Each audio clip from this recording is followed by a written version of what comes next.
Welcome back guys, it's Tech Boys here. Today we have come back with another review of Xiaomi's Redmi Go. Now this phone again is a 5-inch beast. Now this term 5-inch beast has been kind of common in our review videos, so please forgive us for that. Well, coming back to the point, I have been using this device for a while now and this is kind of a perfect composure, though the back feels a little plasticky and cheap, but still if you want to use a phone for a daily use basis, this phone might be your choice because it is perfect. It is not very good, it is not very bad, it is just on that fine line between good and bad. The launcher on which Redmi Go runs, it is a Mint launcher. It is completely customizable and you don't have to install Nova launcher to make your phone customizable. It is fast and smooth.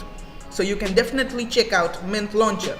Now the 8MP rear camera takes awesome photos in daylight.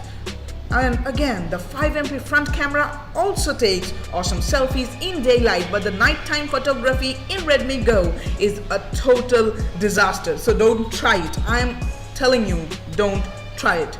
Well, again, I am telling that the phone is a perfect composure. The video recording, the selfie video recording, the picture taking, photography, everything is perfect. The gaming experience in this phone is not as great as you would get or expect to get on a Snapdragon 855 chip, but the Snapdragon 425 really gets the job done. Because when you play Paco Forever or #Drive, even Shadowfight 2 will run smoothly on this device, but you can't or you shouldn't even expect to play PUBG on Redmi Go. And if you are expecting, you should move away from the tech community.